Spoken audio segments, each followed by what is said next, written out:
আসসালামু আলাইকুম। কি অবস্থা দেশবাসী? আশা করি সবাই ভালো আছে। আলহামদুলিল্লাহ আমি ভালো আছি। তো আজকে কিছু কথা বলবো, কথাগুলো একটু মনোযোগ দিয়ে শুনবেন। দেশে পরপর অনেক ঘটনা ঘটতেছে বা ঘটছে, অনেক জায়গায় আপনার খুন খারাপ হচ্ছে, মানুষ চোখে দেখছে কিন্তু প্রতিবাদ করার মতো কোনো ধরনের কিছুই দেখতেছি না। কিন্তু শুধু শুধু বেহাল অবস্থা হয়ে যেতেছে, দেশটাকে ধ্বংস করে দিচ্ছে। কিছু মানুষ এই সুযোগে সদ্ব্যবহার করতেছে। যেমন স্টুডেন্টরা আপনার দেশটাকে যেভাবে রক্ষা করছে, এখন কিছু বামপন্থী মানুষ এসে জুড়ে বসছে, যেন মামার বাড়ি আড্ডা। গেলাম মামার বাড়ি থেকে দম সম্পত্তি জোর করে যা পাচ্ছি তাই নিয়ে আসছে। এই অবস্থা দেশের ভিতরে কেউ খাচ্ছে আর না খাচ্ছে, কিন্তু যার যা পাচ্ছে তা নিয়ে চলে আসতেছে। এই ধরনের এগুলো চলতে দেওয়া যাবে না। এটার জন্য আমরা কঠোর প্রতিবাদ করব। আমরা কিছুদিন দেখছি, আমরা আনসার বাহিনী এক একটা রূপের মানুষ এসে আন্দোলন করতেছে। ট্রেন করতে পারে না, একটা সেই বিরুদ্ধে আন্দোলন করতেছে। আন্দোলনের শেষ নেই আর দাবিরও কোনো শেষ নেই। এত দাবি নিয়ে কেন ভাই আসতেছে? একটা সরকার বা একটা মানুষ আপনার দেশের জন্য মাত্র বসছে, তাকে বসার একটা সুযোগ দেন। সুযোগ না করে আপনারা দাবি নিয়ে বসতেছেন, এক একটা দাবি দিচ্ছেন, মানে উনি পালাই যাবেন। উনি পালা যাওয়ার মানুষ না, কারণ আমাদের যিনি স্যার ডক্টর ইউনূস, উনি একজন পাওয়ারফুল মানুষ, আপনারা জানেন। ওনার বিরুদ্ধে কথা বলতে আপনারা সবাই হুঁশিয়ার। ওনার সম্পর্কে আগে জানবেন উনি কে। উনি সারা ওয়ার্ল্ডের একজন বেস্ট মানুষ। ওনাকে চিনে না এমন কোনো মানুষ নেই। ওনাকে ট্যাগাল দেয় ভারত মামা, বড় বড় রাষ্ট্র ওনাকে ট্যাগাল দেয়। তো উনি যে সে মানুষ না, উনি ইন্ডিয়া, এক কথাতে ইন্ডিয়াকে স্তব্ধ করে দিতে পারে। উনি এমন একটা মানুষ, কিন্তু উনি ধৈর্যশীল, সম্মান করে মানুষকে ভালোবাসে। এই ভালোবাসাটা আপনারা ধরে রাখতে হবে। আবার এই ভালোবাসাটাকে ওনার ভালোবাসাটাকে পুঁজি করে আপনারা বিক্রি করবেন না। যারা যারা দায়িত্বটা আছেন, আপনারা আপনাদের বাসা বয়স শুনে যাচ্ছে, কিন্তু আপনারা মেয়ে করে কথা বলার কি আছে? আপনারা দেশ শাসন করছেন, ছাত্ররা আছে, ছাত্র পিছনে জনগণ আছে, সবাই ঐক্যবদ্ধ হয়ে এই দেশটাকে নতুন ভাবে আবার আপনারা নিয়েছেন। ঠিক আছে, ওকে পায় না। আমরাও ছিলাম, আমরা যে ছিলাম না তা না, আমরাও ছিলাম, তার পাশাপাশি ছাত্ররা ছিল।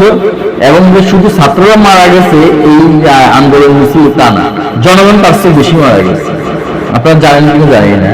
ছাত্ররা ঠিক আছে লুকিয়ে দাঁড়াইছে, তার পাশে আপনার জনগণ দাঁড়াইছে তার পিছনে। তো এইটা আপনারা মাথায় রাখতে হবে সবসময়।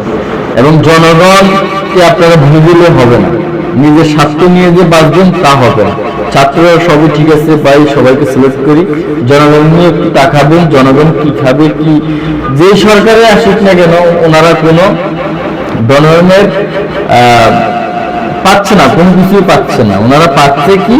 শুধু আপনাদের কাছ থেকে মায়ের তিল গুটা ছাড়া আর কোনো কিছুই পাচ্ছে না। দেখেন সরকার কত কিছু কতদিন, আজ পর্যন্ত কোনো একটা মানুষ ভালোভাবে কর্ম করে কর্মাবস্থানে যেতে পারতেছে না, কারণ কর্ম সব বন্ধ, এটা সেটা নানান ধরনের অজুহাত।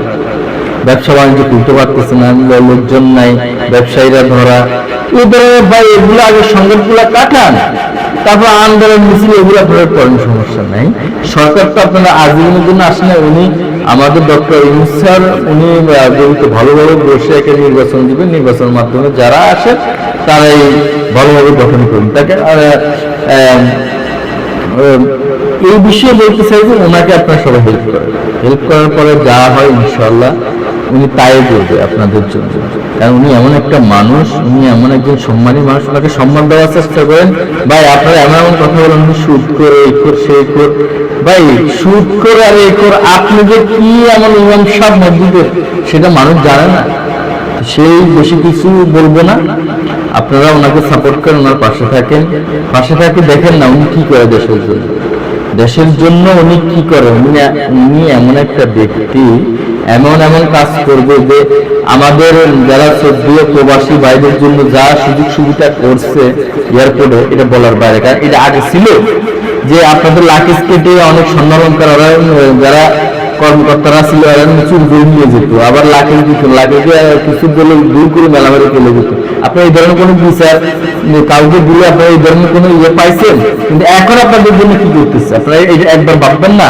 তার প্রবাসীদের জন্য অনেক ধরনের চাওয়া পাওয়া উনি ইয়ে করছে, এবং এখন বর্তমানে এয়ারপোর্টে আমি যে এটা দেখলাম যে সুন্দরভাবে উনি কঠোর আইন করছে যে একটা প্রবাসী কোন লাখে যে কিন্তু হাতটা একটু চিরে দেওয়া ওনার বেতন থেকে ওই টাকা দিয়ে পূরণ করে ওই লাখে ঠিক করা হবে, সাথে সাথে ওনার উনি বের হওয়ার আগে ওনার লাখেই যাকে বের হয়ে যাবে। তাহলে বুঝেন আপনি উনি কত কিছু করছে আপনাদের, এক একটা সেক্টর আপনার বলতেছে, এক একটা সেক্টরকে আপনার সার্চ করতেছে। তাহলে ওনাকে একটু সুযোগ দেন। সুযোগ দেওয়ার আগে বন্যা এটা সেটা আবার আপনাদের আন্দোলন এক এক ধরনের এই ধরনের মানুষগুলো আমি মনে করি যে এগুলো আসলে মানুষ না, এই দেশটাকে কি মনে করছে আমি তা জানি না।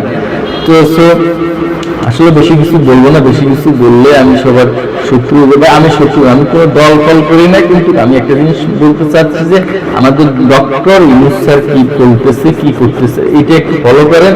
ওনার কাজ কাম যদি আপনাদের ভালো লাগে ওনাকে একটু সম্মান করতে চেষ্টা করেন। ওনাকে এমন কোন সুখর বলে এ বলে সে বলে গালি দিবেন না।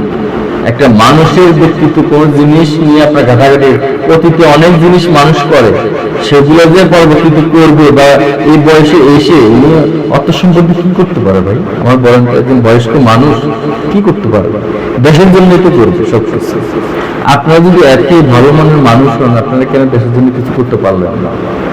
16-17 বছর তো ছিলেন, কি করলেন দেশের জন্য? হ্যাঁ, উন্নয়ন করছেন, সাধারণ মানুষ কেন খেপে গেছে, আজকে ছাত্ররা কেন খেপে গেছে আপনাদের জন্য?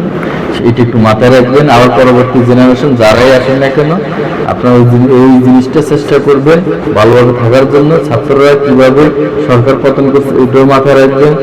সবাইকে ভালো থাকবেন, সুস্থ থাকবেন।